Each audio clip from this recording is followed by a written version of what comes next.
जन्माद्यस्य तोऽन्वयादितरतश्चार्थेषु विघ्नस्वराः तेने ब्रह्महृदायादिकवये मुह्यन्ति सूरयः तेजोवारिमृदां यथा विनिमयो यत्र त्रिसर्गो मृषा धाम्ना स्वेन सदा निरस्तकुहकं सत्यं परं धीमहि कृष्णाय वासुदेवाय हरे परमात्मने प्रणतक्लेशनाशाय गोविन्दाय नमो नमः। प्रणतक्लेशनाशाय गोविन्दाय नमो नमः। ओम श्री परमात्मने नमः। आध्यात्मिक जगत में भगवान की आराधना के लिए मुख्य रूप से 3 मार्ग का अनुसरण किया जाता है, जो है कर्म मार्ग, ज्ञान मार्ग और भक्ति मार्ग। अधिकांश जनसामान्य सरल और दिव्य पराशक्ति से परिपूर्ण ऐसे भक्ति मार्ग का आश्रय ग्रहण करते हैं और अपनी प्रेममयी भक्ति के द्वारा अपने इष्ट को, अपने प्रभु को रिझाते हैं, अपने भगवान के सामीप्य और सानिध्य को पाने का प्रयास करते हैं और इसी के द्वारा अपना संपूर्ण आध्यात्मिक जीवन भगवान के होकर भगवान के सानिध्य में व्यतीत कर भगवत प्राप्ति का और भगवत सन्निधि का नित्य प्रयास करते हैं। इस भक्ति मार्ग में भिन्न भिन्न 9 चरण बताए गए हैं।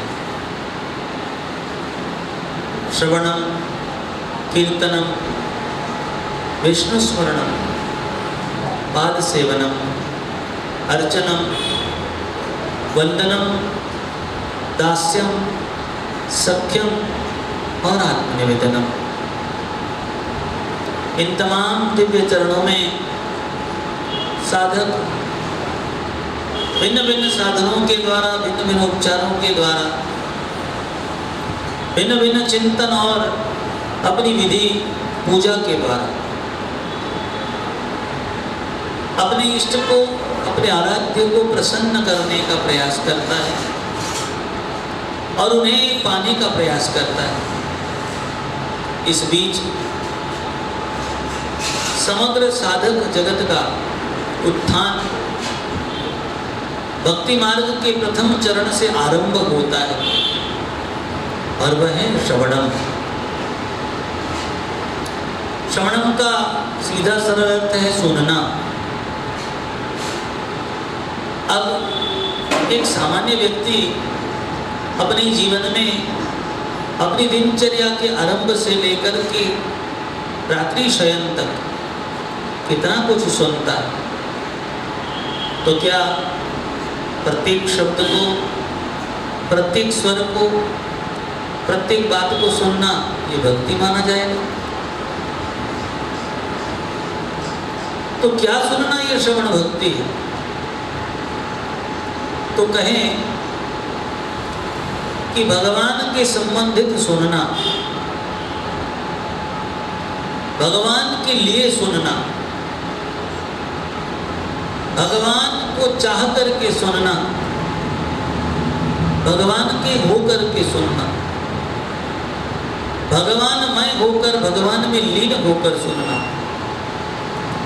भगवत प्राप्ति के उद्देश्य से सुनना, भगवान को जानने के लिए, भगवान को मानते ही इसलिए, भगवान को चाहते ही इसलिए और भगवान को अपना बनाना चाहते हैं या हम भगवान के बनना चाहते हैं। इसलिए भगवत चर्चा को सुनना ये श्रवण भक्ति का अंग बताया। अब यहाँ पर एक स्पष्ट भाव है कि यदि हम श्रवण भक्ति को सिद्ध करना चाहते हैं तो ये श्रवण भक्ति, इसमें हमें क्या क्या सुनना है। तो सबसे पहला विषय आता है भगवान के संबंधित है भगवान का नाम। तो भगवान के नाम को सुनना, एक बार नहीं बारंबार सुनना। किंतु जरा विचार करें कि एक ही नाम को हम बार बार सुनना क्यों पसंद करेंगे? उसका कोई उचित कारण भी तो हो। सहसा हम किसी का नाम सुनना पसंद नहीं करते सिवाय अपने। व्यक्ति जहां का अपना नाम चाहता है, ये चाहता है कि सब कोई मुझे पुकारे, मेरा गुणगान करे, मेरा नाम ले। किंतु यदि भगवान के गुणगान की या भगवान के नाम की बात आ रही है तो भगवान का नाम बारंबार हम क्यों सुनेंगे? सबसे पहला कारण ये हो सकता है कि भगवान के प्रति हमारा प्रेम हो। दूसरा है भगवान के प्रति हमारी आस्था हो। तीसरा है उस आस्था को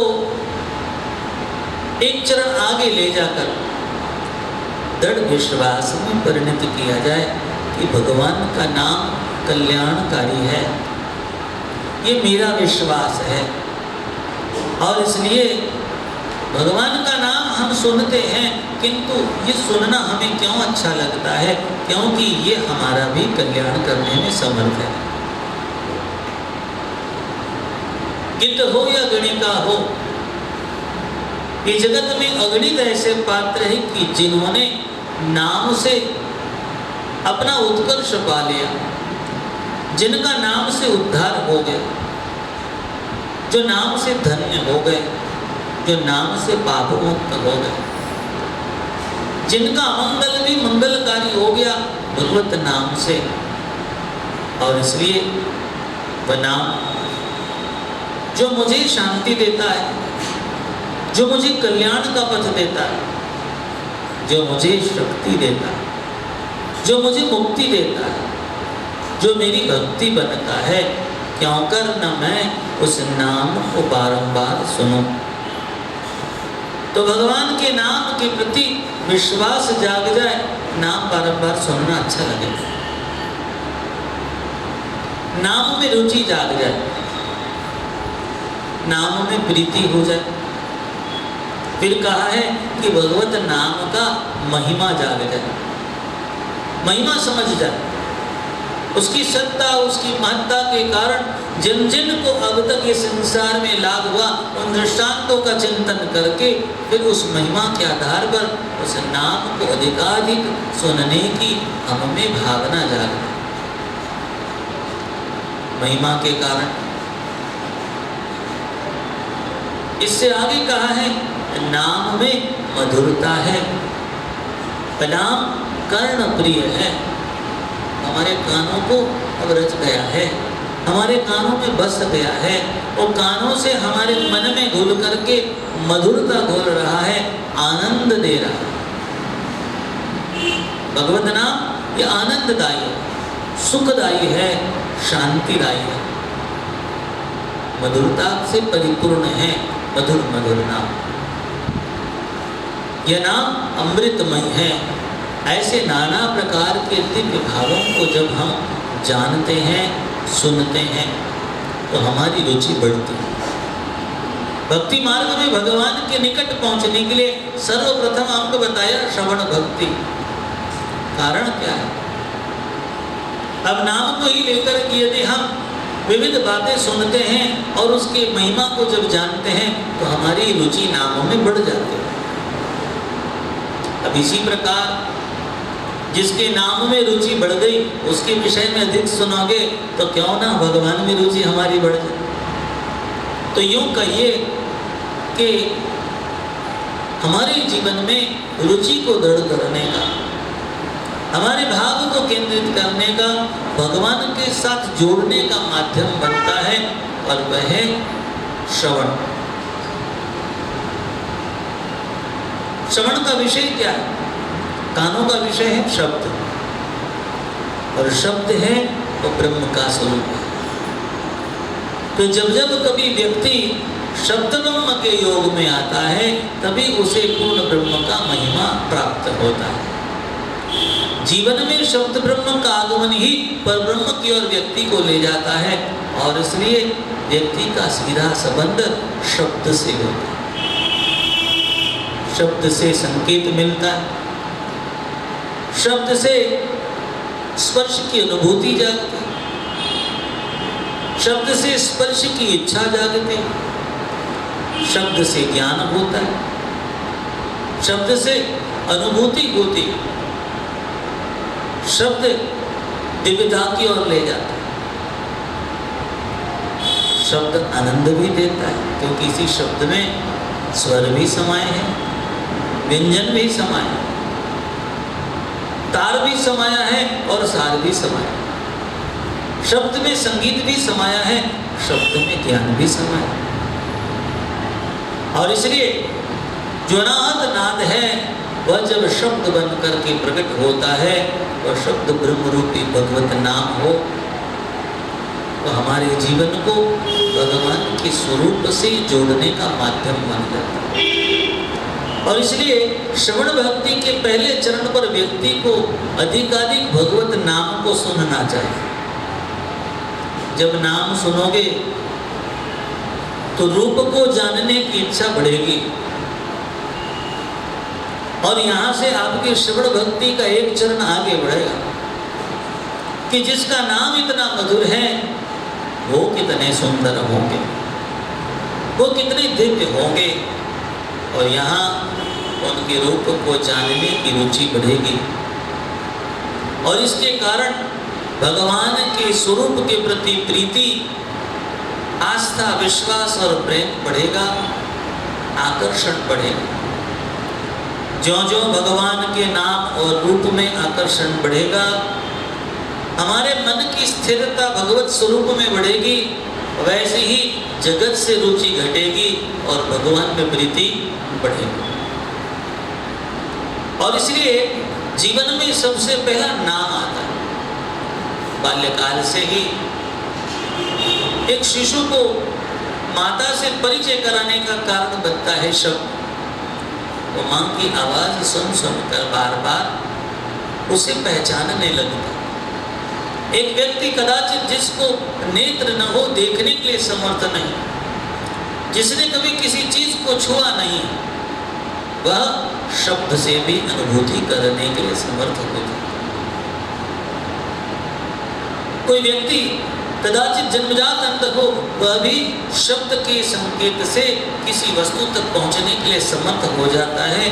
वो अंधा भी चलते चलते अपनी मंजिल पा जाता है।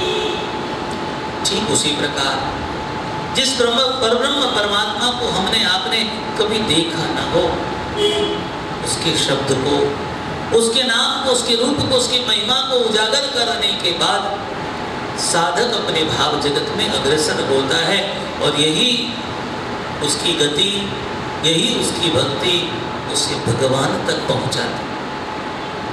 जिसे देखा नहीं, उसे देखने का सामर्थ्य अंतर्मन की आंखों को प्राप्त होने लगता।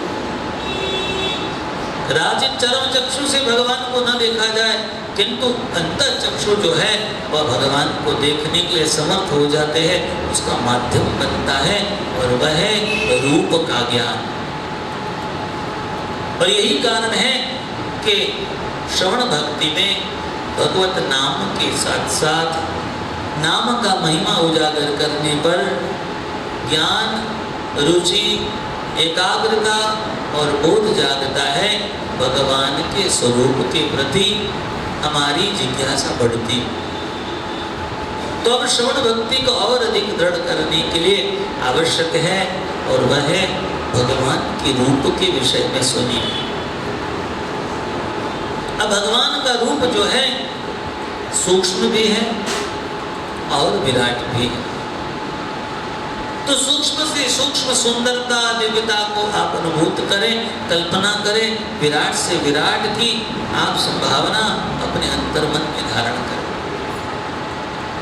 और इसी के साथ आपका शब्दकोश, आपका ज्ञान, आपका अनुभव, आपकी दृष्टि का विस्तार क्षितिज के उस पार जाने के लिए तैयार हो जाए। और इसलिए श्रवण भक्ति में एक विशेष भाव है कि आप जितना अधिक हो सके इस भक्ति को बढ़ाने के लिए भगवान के रूप के विषय में सुनिए। चाहे वो किसी व्याख्यान में हो, चाहे वो किसी भजन में हो, चाहे किसी कविता में हो, चाहे किसी कथा प्रसंग में हो, चाहे किसी ग्रंथ में हो, चाहे किसी संत के मुखारविंद से भगवान के नाम को सुनना और फिर भगवान के रूप वर्णन को सुनना, रूप माधुर्य को सुनना। क्योंकि मनुष्य का सहज स्वभाव है, जब कभी रूप वर्णन उसके सामने होता है तो उसके भाव जगत में वह रूप रमने लगता। हमारे अंतर्मन की कल्पना जो है वह साकार रूप लेने लगती है और इसी प्रकार व्यक्ति का मन जो है निराकार से साकार की चिंतन में लगने लगता। जब बात साकार की आती है तो हम लोगों का मन सहज जुड़ने लगता। दिव्य से दिव्य, सुंदर से सुंदर रूप का वर्णन हो और वहाँ पर हमारे अंतर्मन में भाव जागता है पाने का, उसे देखने का, उसे छूने का, उसे अपना बनाने का, उसके सानिध्य में जाने का, उस रूप के साक्षी बनने का मन में भाव जागता है। तो ये श्रवण भक्ति जो रूप का वर्णन करती है, आपके द्वारा बारंबार भगवान के रूप का वर्णन सुनने पर आपके भीतर भगवान के दर्शन की प्रबल इच्छा जागती है। अंतः दर्शन से भगवत दर्शन तक की यात्रा इस श्रवण भक्ति से जागृत होती है जब आप भगवान के रूप के बारे में सुनते हैं। और इसलिए कथाओं में, भजनों में भगवान के रूप और माधुर्य पर भिन्न भिन्न प्रकार के सुंदर संतों ने काव्य रचे, हजारों लाखों की संख्या। भगवान के नखमंडल से लेकर भगवान के प्रत्येक अंग पर, प्रत्येक छटा पर, प्रत्येक भाव भंगिमा पर, प्रत्येक श्रृंगार पर, भगवान के नयन नक्श से लेकर के प्रत्येक अदा पर जो है उस रूप माधुरी पर अनेक अनेक भजनों की रचना की गई, अनेक अनेक श्लोक रचे गए, गद्य और पद्य रचे गए। और इसके द्वारा गान करने वाले, उच्चारण करने वाले, पठन करने वाले, ऐसे सभी लोगों के संग में जब हमें वो श्रवण का योग प्राप्त होता, जब हम सुनते हैं भगवान के विषय में तो सहज आकर्षण जागता कि कैसे होंगे। हम उन्हें देखना चाहते, हम उन्हें छूना चाहते, हम उन्हें पाना चाहते। क्या वे कृष्ण हमारे बनेंगे? तो रुचि को बढ़ाने के लिए, आकर्षण को बढ़ाने के लिए इसका एक लाभ यह भी है कि जितना सत स्वरूप भगवान के रूप में रुचि बढ़ती है उतने असत स्वरूप ये जगत के रूप से रुचि टूटती है।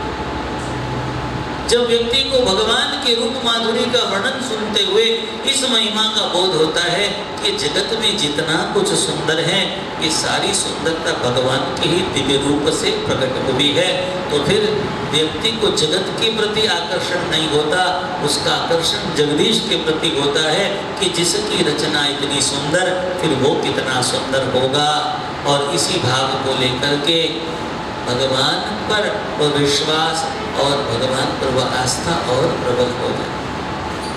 तो भगवान के नाम को सुने, भगवान के रूप को सुने और भगवान के रूप के विषय में जब सुनते हैं तो फिर तीसरा भाव आता है और वह है कि उनकी क्रियाओं को हम सुनें। सामान्य रूप से हम सब की क्रियाएं बंधन कारक होते, जो हमें कहीं ना कहीं माया के बंधन में बांधती है, किंतु उस दिव्य रूप के द्वारा संचालित क्रियाएं दिव्य है, वो सामान्य क्रियाएं हैं। और इसलिए उनके द्वारा लिए गए अवतारों में संपन्न की हुई तमाम क्रियाएं जो केवल और केवल आनंद देने के लिए हुए, जो केवल सुख बांटने के लिए हुए हैं, जो सबका हित करने के लिए हुए हैं, जो जगत का कल्याण करने के लिए हुए हैं, उन तमाम क्रियाओं के विषय में जब हम सुनते हैं, जिसे नाम दिया गया है लीला का। लोग पूछते हैं कि अंतर क्या है कर्म में और लीला में? तो कर्म जो है वो बंधन देता, कर्म जो कि स्वार्थ जनित होता है, स्वार्थ की सिद्धि के लिए किया जाता है, निज सुख के लिए निज इच्छा से किया जाता है, वह हमारे लिए बंधन कारक होता है, वो परिणाम कारक होता है। हमारे कर्मों के भिन्न भिन्न परिणाम होते हैं, किंतु जब बात लीला की करते हैं तो वहाँ केवल परमार्थ है, वहाँ केवल आनंद है, वहाँ केवल दिव्यता है। और इसलिए वह लीला कि जिसका परिणाम केवल आनंद होगा, केवल कल्याण होगा, केवल मुक्ति होगी, केवल शाश्वत सत्य का संबंध होगा, केवल सुख होगा। ऐसी भगवान की लीलाओं के विषय में जब हम सुनते हैं तो हमारे जीवन से असार मिटता, हमारे अंतःकरण के द्वंद्व और क्लेश द्वेष मिटते, भगवान के प्रति हमारी आस्था और महिमा बढ़ने लगती, भगवान के प्रति हमारा विश्वास दृढ़ होता है, भगवान के प्रति हमारी श्रद्धा परिपक्व होती है।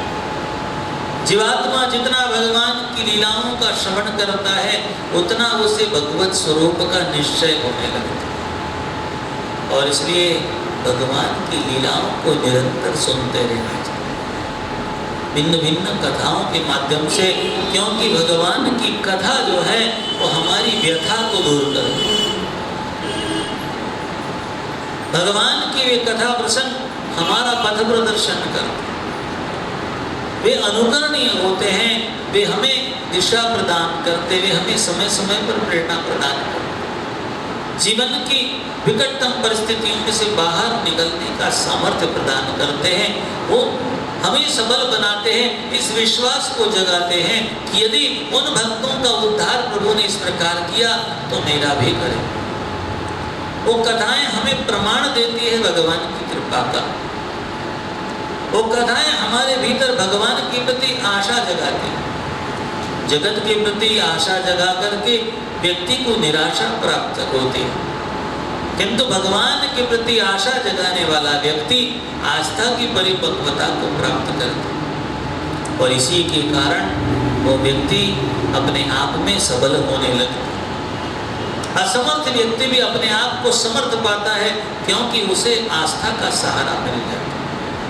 श्रद्धा की डोर पकड़ करके व्यक्ति किनारे लग जाता है, डूबते को तिनके का सहारा कहा गया। ठीक उसी प्रकार संसार के मझधार में चलने वाले व्यक्ति को, किसी भी सामान्य से सामान्य व्यक्ति को भगवान की श्रद्धा, आस्था और विश्वास का सहारा या किनारे की ओर लगाने के लिए समर्थ हो जाता है, और इसका माध्यम बनता है ये श्रवण भक्ति। और इसलिए भगवान की लीला कथाओं को निरंतर सुनते रहना चाहिए। इसे सुनने का एक विशेष लाभ यह भी है कि व्यक्ति के भीतर सदैव सकारात्मक भाव बना रहता है, व्यक्ति निराशावादी नहीं होता, वो सदैव साकार भाव में रहता है, सदैव सत्य का अनुभव करता है, भगवत आश्रित रहता है, और जो भगवान का आश्रित हुआ वो माया का कभी गुलाम नहीं बनता, वो काल के बंधन में नहीं पड़ता, असत्य के फंदे में नहीं पड़ता। जब वो सत्य के संबंध में रहा तो वो पाप के फंदे में नहीं पड़ता, वो झूठ के फंदे में नहीं पड़ता, वो बुराई के फंदे में नहीं पड़ता, बुरे लोगों की संगत में नहीं पड़ता, क्योंकि जिसे भगवान के विषय में सुनने की रुचि बढ़ जाती है, वो भगवान के विषय में बोलने वालों के पास जाता है, वो सत्संगति में जाकर के बैठता है तो कुसंगति की उसकी पंगत छूट जाती है, वहां से उसकी रंगत बदलती है। संगत बदली तो रंगत बदली, रंगत बदली तो पंगत बदली, व्यक्ति श्रेष्ठ बनता है। भगवान की लीलाओं के बारे में जब जब कभी हम सुनते हैं तो हमारे भीतर सत्य का बोध होता है, ज्ञान का उदय होता है, दिन प्रतिदिन महिमा बढ़ता चला जाता है। लोग सोचते हैं कि हम क्यों भगवान के विषय में सुने, इससे हमें लाभ क्या हो।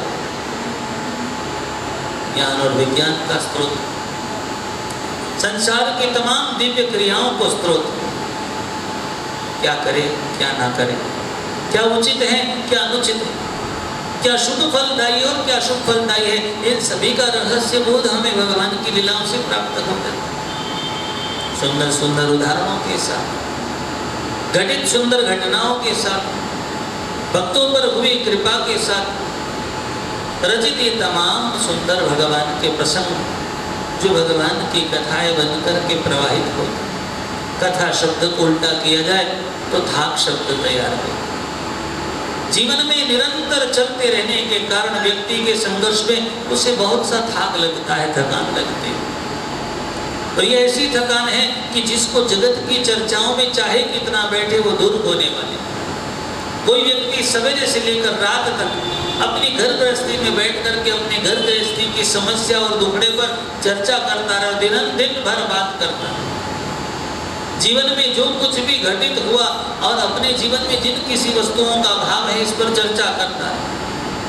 कदाचित उसने जीवन में जो कुछ पाया है उस पर भी चर्चा करता रहे। वो अपनी चाहे जितनी कथा कर ले, वो अपनी गृहस्थी की कथा कर ले चाहे अपनी कथा कर ले, ही पाता है ये सब चर्चा करके उसे ये बोध हो रहा है इतना सब कुछ मैंने कर लिया, अब तो थक चुका।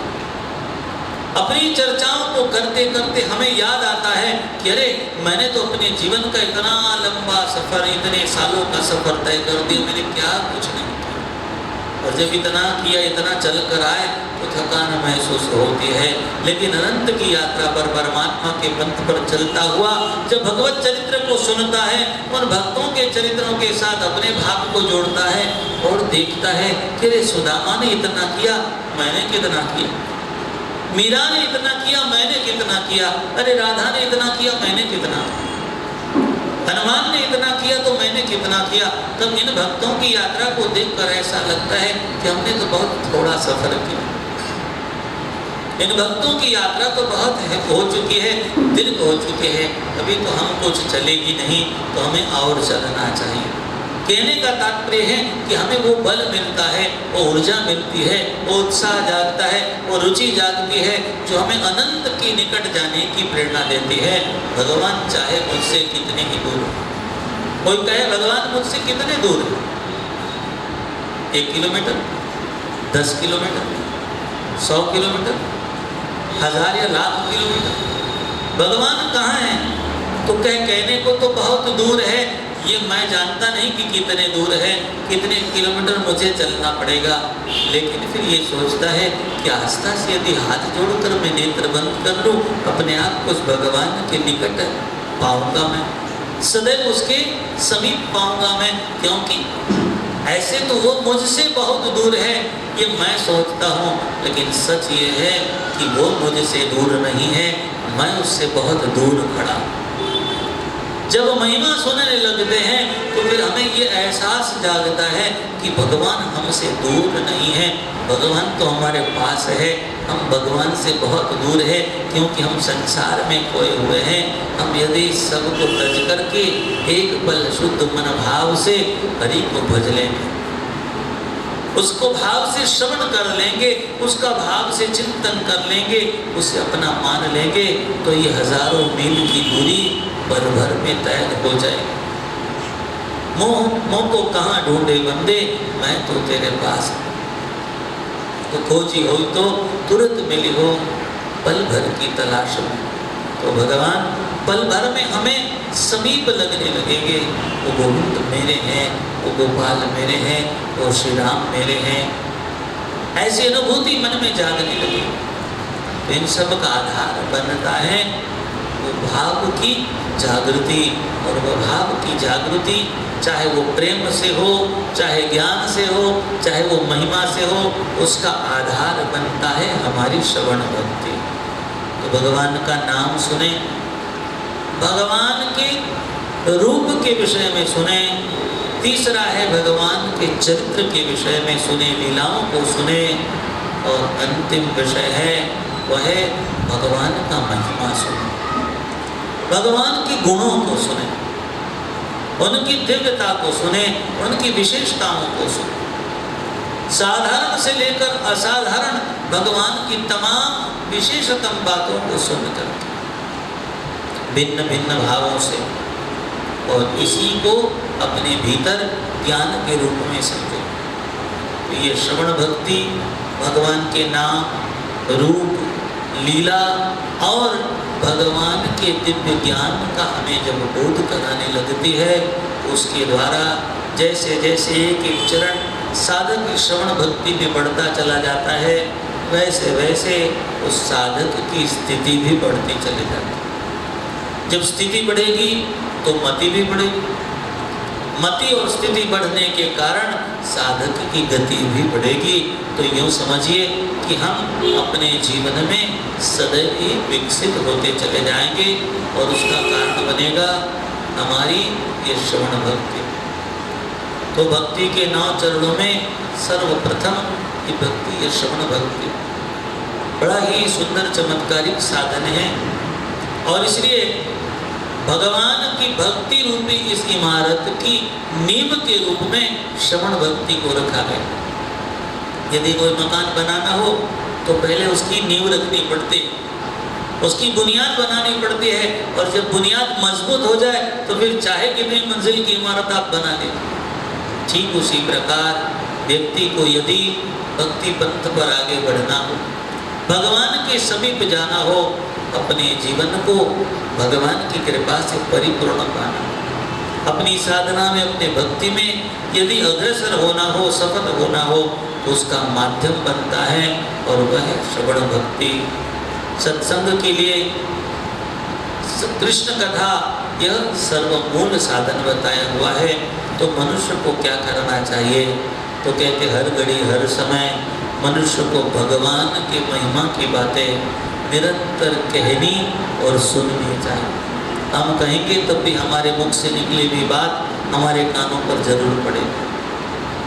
हम जब बोलते हैं तब कई बार दूसरों को लक्षित करके बोलते हैं, किंतु वही शब्द जब हमारे कानों पर पड़ते हैं तो कानों से वे शब्द फिर हमारे मन और मस्तिष्क में जाकर के समाहित हो जाते हैं। शक्कर के डिब्बे से चम्मच भर शक्कर डाली, सामने 2 प्याले पड़े हैं। अब आपके प्याले की दूध या चाय मीठी कब होगी? जब निकली हुई वो शक्कर आपके प्याले में पड़ेगी। ठीक उसी प्रकार इस जगत में कितने ऐसे लोग हैं जो बोलते हैं दूसरों को सुनाने के लिए, किंतु सत्य यह है कि भगवत कथा का जब उच्चारण करें, जब कोई पोथी का पाठ करे, तब उसे ऊंचे स्वर में उच्चारण करना चाहिए। कुछ इस प्रकार कि आपके अपने कान भी पहले श्रवण करें और उसके बाद दूसरों के कानों पर भी पड़े। ये सत्य है, ये मधुर है, ये कल्याणकारी है, ये दिव्य है, और इसलिए पढ़ने वाले के कान पर पड़ता है, ये उसके लिए भी श्रवण भक्ति का माध्यम बनता है, और दूसरों को जब सुनाई पड़ता है तो उनका भी मंगल होता है। भगवान का नाम, भगवान का रूप, भगवान की लीला और भगवान का महिमा गुणानुवाद कुछ ऐसा है कि जाने अनजाने में भी कोई सुन लेता है, उसका भी कल्याण होता है। जैसे जाने अनजाने कोई शक्कर खा ले, उसका मुंह मीठा हो ही जाता है। जान करके खाना जरूरी नहीं, अनजाने में भी 2 दाने मुख में पड़ गए तो मुंह मीठा हो जाता है। ठीक उसी प्रकार हमारी इच्छा हो न हो, हमारी रुचि हो न हो, हमारा मन लगे न लगे, किंतु भगवान की चर्चा कान पर पड़ती है तो वह हमारा मंगल ही करती है। ये जगत में ऐसा कोई व्यक्ति नहीं कि जिसका भगवत चर्चा सुनने से मंगल हो गया। कदाचित कोई अशुभ कार्य करने के लिए निकला हो, उसके कानों पर भी भगवत चर्चा जब पड़ जाती है तो श्रवण भक्ति उसका कल्याण करने में समर्थ होती। इसी पर एक बड़ा सुंदर सा दृष्टांत है। कहते हैं कि एक बार चोरों की एक टोली रात्रि के समय मन बना करके निकली कि आज राज दरबार में हम सब मिलकर के चोरी करेंगे। सारे के सारे समूह में लोग जाने लगे कि चोरों की मंडली आगे बढ़ी। इसमें एक सदस्य ऐसा था कि जिसके पांव में अचानक कांटा लगा, मुख से आह निकली और वह 2 घड़ी ठहर गए। बाकी लोग आगे चले गए। उसने कहा कि आप आगे बढ़िए, मैं आपके साथ साथ पहुंच जाऊं। कितनों घटना कुछ ऐसी हुई है, कहते हैं कि उसके पांव पर जो लगा हुआ कांटा था, उस कांटे को निकाल कर उस चोट को संवारने के लिए 2 घड़ी वहां बैठ गया और उसके कानों पर अचानक शब्द गूंजे। पास में ही कोई मंदिर होगा जहाँ कोई महात्मा बैठ कर के भगवत चर्चा कर रहे थे। कानों पर शब्द पड़े और आकर्षण हुआ। अपनी चोट को संवारते जैसे तैसे उस मंदिर में जाकर के बैठ गए। महात्मा के मुख से भगवत चर्चा चल रही थी, उस चर्चा को सुनने लगे। समय पसार हो गया। जब ध्यान आया कि मैं तो अपने साथियों को छोड़ करके यहाँ पहुँच गया हूँ, मेरी वो प्रतीक्षा कर रहे हैं। देरी से पहुँचा तो देखा कि सारे साथी मिलकर के राज दरबार से चोरी करके लौट रहे थे। उस टोली में वो 7 गोलियां लंगड़ाते हुए और सब अपने अपने घर जाकर के सो गए। कुछ एक दिनों में राजा के सिपाहियों ने मिलकर के छानबीन की और ये सारी चोरों की टोली पकड़ी गई। अब इस टोली में जितने सदस्य हैं सबको राजा के सन्मुख जाकर के उपस्थित करा दिया गया और फिर राजा ने न्याय किया है कि इन तमाम चोरों को मृत्युदंड दे दिया जाए। अब इन चोरों में यह सब भी शामिल था। उसने कहा कि महाराज, मैं इस मंडली में सदैव साथ रहता हूँ, किंतु मैंने आपके यहाँ चोरी नहीं। अब जब तुम इनके साथ थे लौटते समय में, तो फिर तुमने चोरी नहीं की, इसका क्या प्रमाण है? तो कि इसका प्रमाण मैं नहीं दे सकता, इसका प्रमाण तो महात्मा जी दे सकते हैं जिनके मंदिर में मैं बैठा था। तो महात्मा जी को बुलाया गया। महात्मा जी ने कहा कि हाँ, मैं ये नहीं जानता कि चोर है या कौन है, किंतु हाँ, ये मेरे दरबार में रात्रि के समय आकर बैठा जरूर था जब मैं भगवत चर्चा कर रहा था। थोड़ी देर बैठा और फिर अपने पांव में लगी चोट को संवार कर किए चला गया। ये प्रमाणित हुआ कि उस समय राजा के यहाँ की गई चोरी में वो सम्मिलित नहीं था, तो उसको जो है मुक्ति मिल गई और बाकी सारे लोगों को दंड प्राप्त हुआ। एक सामान्य अवसर पर अनायास ही जब वो सत्संग में जाकर के बैठ गया भगवत चर्चा सुनने के लिए, तो वहाँ से भी प्राणदंड से उसे मुक्ति मिल गई और उसका मंगल हो गया। ऐसे जीवन में कई प्रसंग हो गए। व्यक्ति जाने अनजाने भगवान के विषय में सोचता और उसका मंगल ही हो जाता। इसी के विपरीत कदाचित व्यक्ति जाने अनजाने जगत की कोई चर्चा सुन ले, अड़ोसी पड़ोसी की कोई बात सुन ले, अब मन में ना हो और हम सुनी हुई बात को किसी और के कान पर जाकर के फूंक दे कि मैंने ऐसा सुना था। अब वहाँ से घूमते घूमते बात फिर उस पड़ोसी के यहाँ पर पहुँच जाए और कहे कि आपको किसने कहा, तो कहे कि वो तो आपके पड़ोसी थे जिन्होंने ये सारी चर्चा खबर फैलाई हुई है, तो ले दे करके सारा के सारा दोष आप पर आ जाता। जाने अनजाने में कोई बात सुन ले और उसके हम लोग दोषी बन जाते, कहीं ना कहीं माध्यम बन जाते हैं जगत की निंदा के, जगत की पीड़ा के, जगत के दोषारोपण। और इसलिए जगत चर्चा जितनी कम सुने या ना सुने उतना अच्छा है। जितनी भगवत वार्ता सुनेंगे उतना सुख मिलेगा, उतना ज्ञान बढ़ेगा, उतना अनुभव बढ़ेगा, उतनी सात्विकता बढ़ेगी, उतनी शांति मन को मिलेगी, मन में उतना आनंद रहेगा, भाव जगत शुद्ध रहेगा। और जब भाव जगत शुद्ध रहेगा, आपके आसपास का जगत भी आपको दिव्य ही दिखाई देगा, क्योंकि उस दिव्य भाव के साथ आप सबके प्रति वही दिव्य व्यवहार करेंगे।